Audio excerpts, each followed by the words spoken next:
They were more than just superstars. They were icons of the squared circle, battling for championship gold in front of millions of us. Their posters were on our walls, and their catchphrases were part of our daily conversations. They were warriors, entertainers, and for many, childhood heroes. But what happens when the roar of the crowd finally fades? You've probably wondered where some of your favorite wrestlers ended up.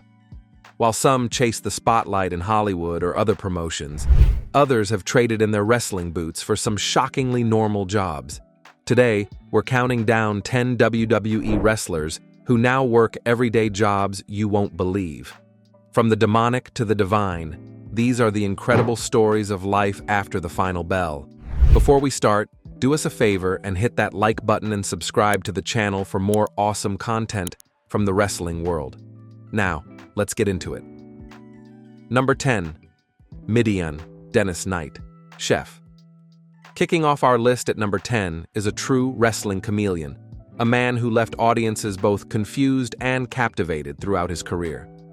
We're talking about Dennis Knight, but Attitude Era fans probably know him by a few other much stranger names. Many first remember him as Phineas the Fur Godwin, or PIG, one half of the hillbilly tag team The Godwins. Alongside his kayfabe cousin Henry, he became a two-time WWE Tag Team Champion. But his career took a much darker turn in 1998, when he was storyline kidnapped and brainwashed by the Acolytes, re-emerging as Midian, a deranged disciple of the Undertaker's Ministry of Darkness. As Midian, he was an unsettling presence, often carrying an eyeball in a jar. He even had a bizarre run as European champion after finding the title in Shane McMahon's luggage. And who could forget his final gimmick? Naked Midian, a strange sight involving just a fanny pack and a thong, which he claims started as a backstage joke Vince McMahon ran with. After a career defined by these wild transformations, Dennis Knight was released from WWE in 2001. He wrestled on the indie circuit for a bit, but ultimately decided to chase a different passion. He traded body slams for brazing. Dennis Knight became a professional chef. He moved back to Florida and, without any recent professional experience, took a shot and walked into the high-end Café Ponte in Clearwater. There, he learned the art of fine dining, a world away from the slobber knockers of the ring. He honed his craft and eventually started his own catering company. It's an incredible switch. The man who once served as a demonic druid now serves gourmet dishes. It just goes to show that the creativity that fuels a bizarre wrestling character can find a new and way more delicious outlet. Number 9. Sean Stasiak, chiropractor. Our number 9 spot goes to a second-generation superstar who carved out one of the most unique post-wrestling careers you can imagine. Let's talk about Sean Stasiak. As the son of former WWF champion Stan "The Man" Stasiak, wrestling was in his blood. He first showed up in WWE in 1999 as Meat, the boy toy for the Pretty Mean Sisters faction. After a stint in WCW, he returned to WWE during the Invasion angle as the hopelessly clumsy character from Planet Stasiak. Despite his athletic gifts, his WWE career never quite hit the main event level. After his release in 2002, he was at a crossroads. Instead of just grinding on the indies, Stasiak made a huge life change. He realized his true calling wasn't just to entertain people, but to heal them. He committed himself to a tough academic journey, enrolling in chiropractic medical school. For 4 years, he buried his head in the books to earn his doctorate. He's been open about how this time gave him a chance to reflect, learn from his mistakes, and grow as a person. Today, he's Dr. Sean Stipich, D.C., a successful chiropractor with his own practice near Dallas, Texas. Drawing on his own history of bumps and injuries from the ring, he offers a unique perspective on physical recovery. He helps everyone from athletes to everyday people dealing with pain.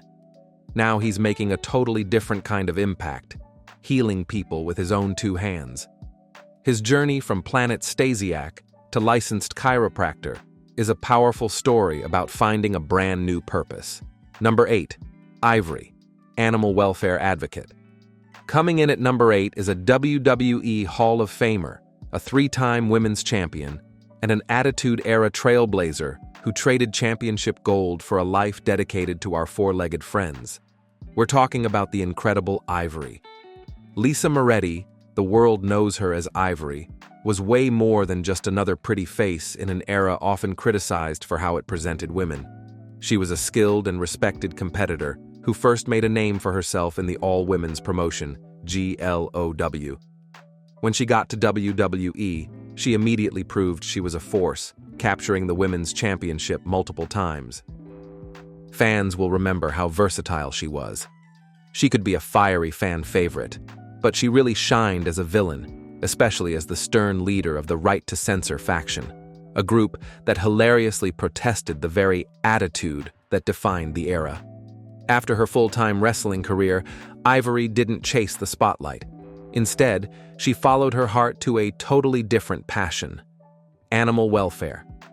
In 2007, she opened her own animal care facility in Washington state called Downtown Dog. And this wasn't some vanity project. It became her life's work. The facility is a doggy daycare, grooming salon, and a hub for animal rescue and adoption. It was a surprising turn for fans who remembered her as a fierce competitor, but it was a perfect fit. She dedicates herself to the hands-on work of caring for animals and advocating for pet adoption. While she's made celebrated returns to WWE, including the first-ever Women's Royal Rumble and her Hall of Fame induction in 2018, her main focus is her work with animals. Ivory's story is a beautiful example of a superstar using their life after wrestling to do something incredibly positive and meaningful. Number 7. Gene Snitsky, store owner. Get ready for a name that still sends a shiver down the spine of Kane and Lita fans. At number 7, we have the man whose debut was one of the most infamous in RAW history, defined by 3 terrifying words: "It wasn't my fault." Of course, we're talking about Gene Snitsky. Snitsky debuted in 2004 as a generic opponent for Kane. That all changed when he hit Kane with a steel chair, causing him to fall on his storyline pregnant wife, Lita, leading to a miscarriage. When confronted, Snitsky delivered his creepy catchphrase, and one of the weirdest feuds of the era was born. The character got more and more unhinged, with storylines involving a foot fetish, and most memorably, him punting a baby doll into the crowd. He was later repackaged as a grotesque monster with stained yellow teeth on the ECW brand. Snitsky's WWE run was pure nightmare fuel. Feeling his character had run its course, he asked for his release in 2008. After some time on the independent circuit, what does a guy known for on-screen depravity do for a living? He becomes a small business owner in his home state of Pennsylvania.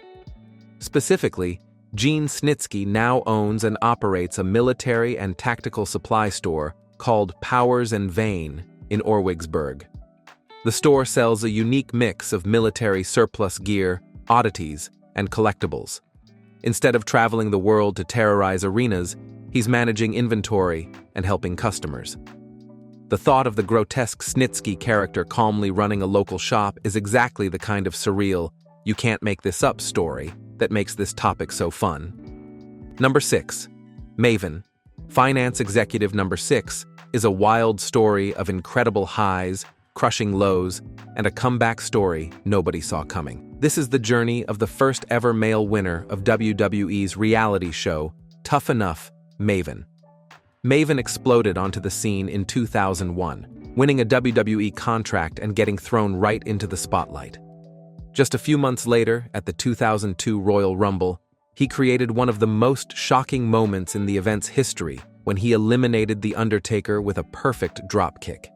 The arena went nuts, and the beatdown he got from a furious dead man all over the building cemented his arrival. He even captured the Hardcore Championship 3 times. It really seemed like he was on the fast track to stardom. But after that initial blast, his momentum fizzled, and in 2005, Maven was released. What came next was tough. Like a lot of people who experience that level of fame, coming back to normal life was a major struggle. He worked as a bouncer and has been incredibly open about his battle with addiction during this time.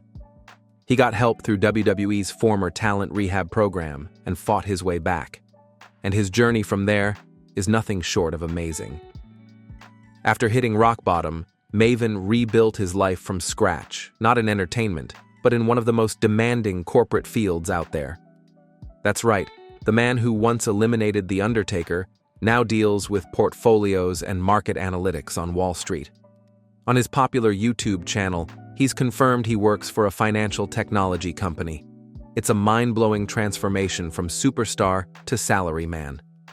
His story is a powerful lesson in resilience, proving it's possible to fall, overcome huge personal demons, and climb a completely different mountain to find success all over again. Number 5. Steve Blackman, bail bondsman. At number 5 is a man who was the definition of quiet intensity. A legitimate tough guy whose post-wrestling career is so perfect for his character, it feels like it was ripped straight out of a movie script. We're talking about the lethal weapon, Steve Blackman. Steve Blackman didn't need a flashy gimmick. His entrance music was a simple synth beat, and his expression almost never changed. He walked to the ring, all business, and just dismantled opponents with martial arts kicks and an arsenal of weapons. He was a master of the kendo stick and nunchucks, becoming a 6-time hardcore champion and holding the record for the most combined days with that title. His most legendary moment came at SummerSlam 2000 against Shane McMahon. The match climaxed with Blackman knocking Shane off the massive Titantron with a kendo stick, then delivering a diving elbow drop from nearly 40 feet in the air to win. Despite being a fan favorite, Blackman left WWE in 2002, tired of the nagging injuries and wanting a new lifestyle. So what does a man called the Lethal Weapon do next? He takes his unique skills to a field where a scary reputation and knowing how to handle yourself are job requirements. Steve Blackman became a bail bondsman. It's almost too perfect.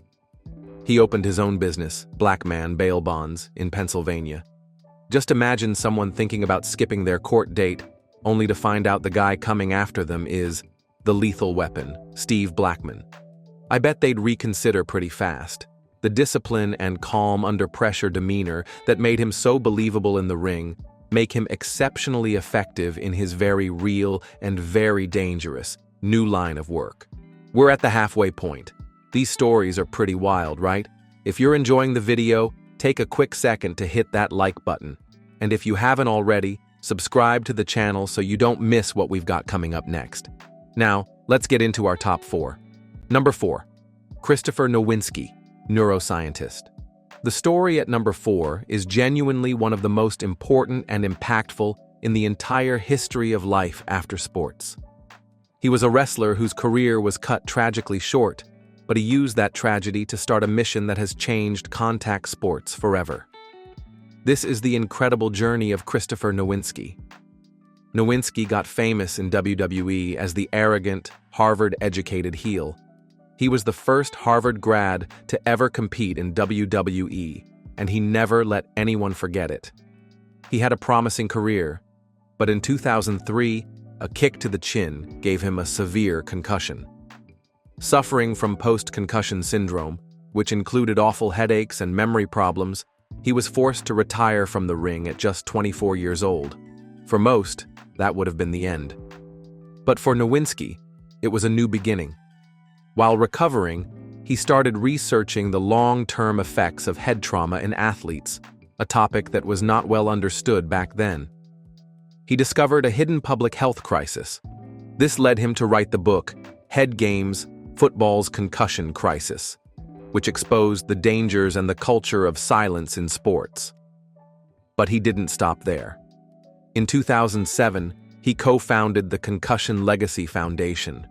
Through his foundation, Chris Nowinski became a neuroscientist and a leading global advocate for the study of chronic traumatic encephalopathy, or CTE.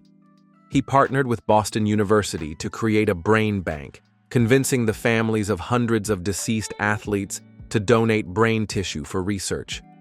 His work was absolutely instrumental in proving the link between head impacts and CTE. It forced leagues like the NFL to completely overhaul their safety protocols and change the conversation about player safety forever.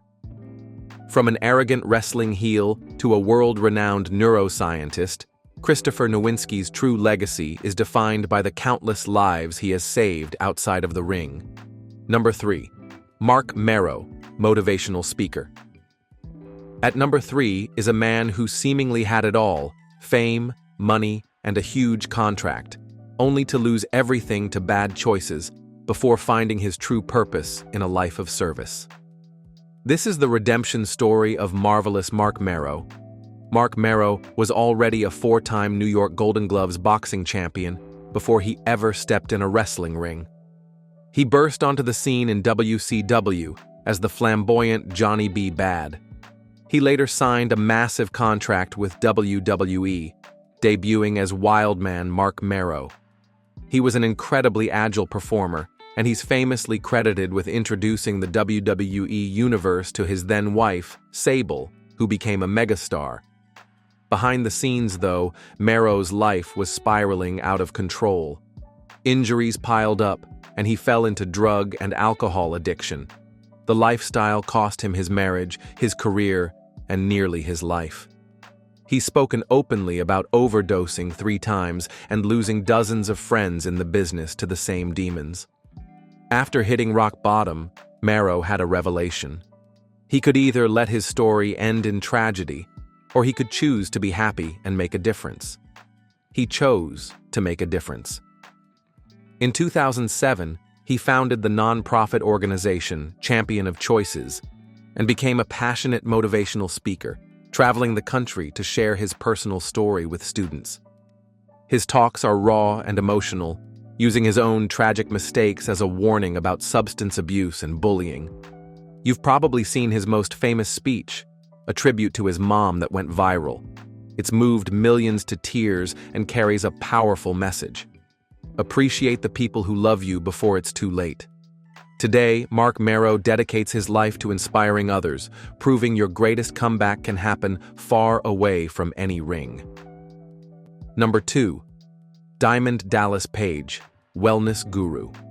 Cracking our number 2 spot is a true icon, a WWE Hall of Famer, and one of wrestling's greatest underdog stories. But his second act, born from a career-ending injury, might be even more inspiring than his first. We're talking about the one and only Diamond Dallas Page. DDP's story is legendary. He started wrestling at 35, an age when most guys are thinking about retiring. After years as a manager, he finally stepped in the ring and, against all odds, became one of the biggest stars in WCW. With his signature diamond cutter and his "bang" catchphrase, he became a 3-time WCW World Heavyweight Champion. His WWE run after the WCW purchase wasn't as great, but his legacy was already set. However, years of taking bumps caught up to him. A devastating back injury left him in constant pain, and doctors told him his career was over. DDP refused to accept that. He started experimenting with yoga, but found traditional methods didn't work for his beat-up body. So, he just created his own system. He combined yoga with physical rehab techniques and dynamic resistance to create a new kind of workout. He called it DDP Yoga, now known as DDPY. He initially just developed it to save his own career, but it worked so well that it not only got him back in the ring, it became his new mission in life. DDP transformed from wrestler to wellness guru. His program is now a global phenomenon, famous for helping people lose weight and regain mobility without high-impact exercise. And maybe the most powerful testament to his program is how he's helped his fellow wrestlers. His work helping his friends Jake the Snake Roberts and Scott Hall battle back from the brink is nothing short of legendary. DDP didn't just find a new job. He built an empire on helping others reclaim their lives. Number 1, Kane, Glenn Jacobs, Mayor. And finally, At number 1, we have what might just be the most shocking, unbelievable, and high-profile career change in the history of wrestling. It's a story that perfectly captures the theme of this video. Our number 1 is none other than the Big Red Machine, Kane. For over 2 decades, Kane was one of WWE's most terrifying forces. Debuting in 1997, he ripped the door off the first Hell in a Cell to confront his brother, The Undertaker, creating an instantly iconic moment. He was the Devil's favorite demon, a 7-foot monster who could summon fire from the ring posts. From his silent, menacing early days to his unmasking to his hilarious run with Team Hell No, Kane was a multi-time world champion and a guaranteed Hall of Famer. The character was pure horror. But the man behind the mask, Glenn Jacobs, is a thoughtful and politically minded person. While still wrestling, he got more involved in politics, sharing his libertarian conservative views. Then, in 2017, he made a stunning announcement. He was running for mayor of Knox County, Tennessee. The campaign was surreal for wrestling fans. The guy who once chokeslammed priests was now calmly debating fiscal policy and infrastructure. He had a unique challenge, convincing voters that Glenn Jacobs, the public servant, was the real man, not the demon they'd been watching on TV for decades. And he did it. On August 2nd, 2018, Glenn Kane Jacobs won the election and became the mayor of Knox County. He was even re-elected in 2022. It's the ultimate contrast. The monster from parts unknown is now a respected politician in a suit and tie, attending council meetings and ribbon-cutting ceremonies. For the absolutely wild contrast between the hellfire and brimstone of his character and the real-world duties of his day job, Mayor Glenn Jacobs is, without a doubt, our number 1 wrestler who now works a normal, or in this case, a truly extraordinary job. From a mayor's office in Tennessee to a chiropractic clinic in Texas, the journeys of these 10 superstars are truly amazing. They all prove that there's a rich, fulfilling, and often surprising life waiting after that final bell rings.